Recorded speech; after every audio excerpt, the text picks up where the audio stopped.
Isa na lang itlog, saan kaya napunta isa? Ito, mukhang nabasag nila, yun o.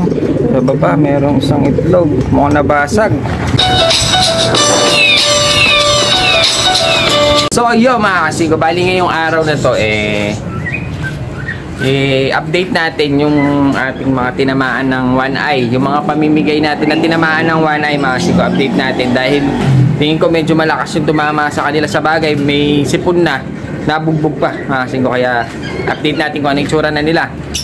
Tapos meron tayong dumating na iilan, silipin na rin natin mga kasingko. Tapos meron akong nakuha na ipandadagdag dun sa mga papamigay natin, silipin na rin natin mga kasingko. Tsaka yun nga pala, meron akong ibang breeder dito na sinalang, kaso medyo nagloko. Kaya yung mga may experience nito mga kasingko, pwede kayo mag-comment kung paano gagawin natin. Meron nga kasing nagsabi, yung ibang breeder nila tinatakpan nila ng kahit kalahati lang para hindi ganong na-istorbo.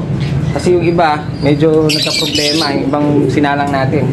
Kaya yung mga may experience ng ganitong problema, maasin ko, pwede nyong i-comment para ma-share naman, para matutunan din yung iba. Maasin ko, dahil ako, bad trip, dito lang makapagpapisa. May napisa na tayo isa, kaso yung iba, nagloko. Bakit kaya? Kaya maasin ko, ito yung may tumama na sakit na pamimigay sana natin. Bali, kailangan gumaling sila bago sana umabot sana mga kasingko. Hihingal talaga yung isa ayun nakabuka yung bibig.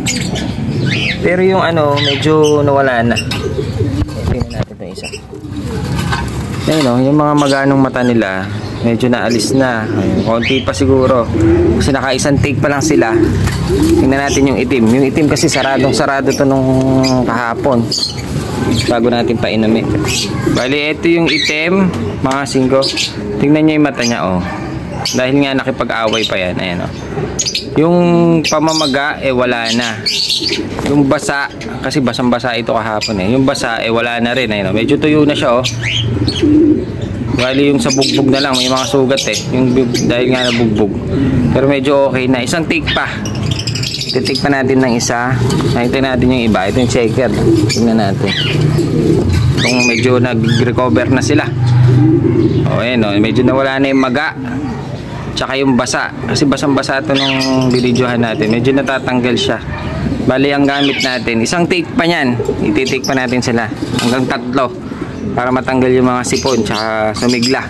Ito yung mga hiniwalay natin na nagkatama mga kasingko. Bali, ito yung gamit natin na Doxilac. Hinahati ko pa to. Pang manok kasi siya mga kasingko.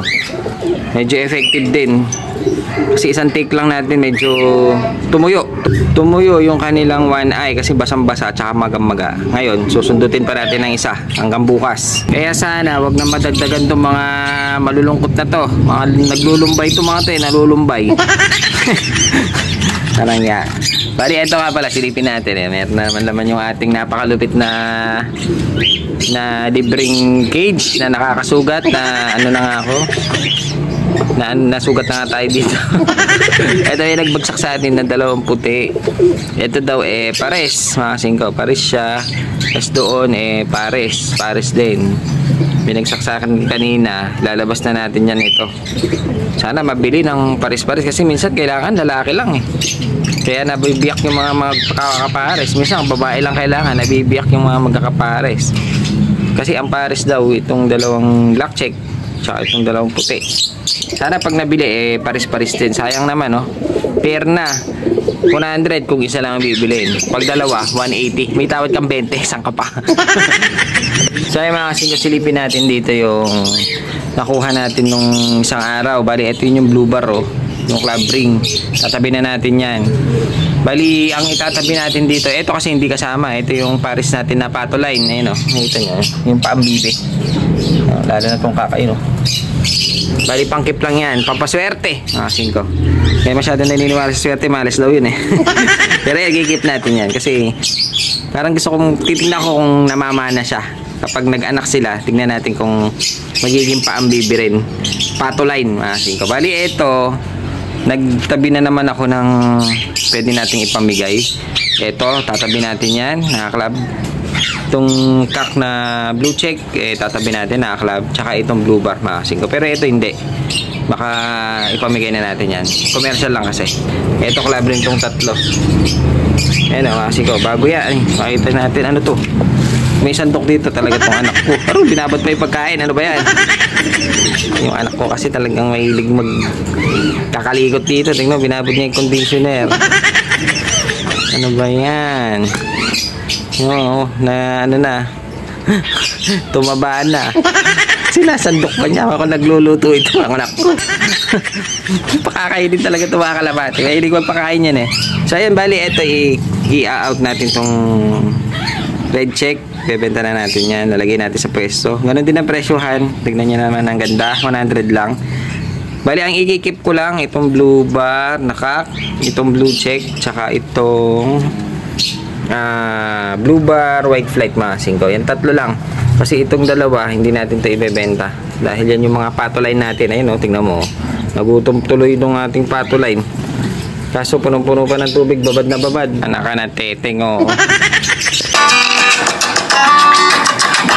Isa na lang itlog, saan kaya napunta isa? Ito, mukhang nabasag nila, yun o. Sa baba, merong isang itlog, mukhang nabasag. Anak ka ng teteng o, yun o. Nabasag na itong isa, sayang. Pero ito yung Vandenbroek na hen. Ayan, sila magkapir. Kaso parang hindi sila naglilimling. Hindi naglilimling, mukhang tinatayuan ah. Parang ano eh, mga singko. Bakit kaya? Parang tinatayuan nila kasi tignan mo itong isa. Ayun. Itong ating sablon tsaka garuda. Eh, tinayuan din yung itlog. Ayun yung itlog nila. Isa na nga lang. Nabasag pa yung isa. Ayun. Tinayuan din. Ayaw na maglimlim. Pangalawang beses na to. Bakit ngayon? Medyo hirap ako sa breeding. Nangyayari din kaya sa inyo mga singko kung ganyan. Tinatayuan nila, malapit na mapisa ay tinayuan pa. Ano ba yan? Buti pa tong ito, dalawa na itlog ng ating ano.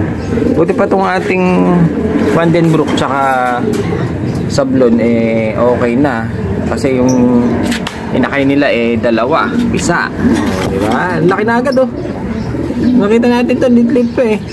Laki na agad. Oh, dalawa yan mga singko. Buti pa to, naka-chamba. Ito sana maging kamukha.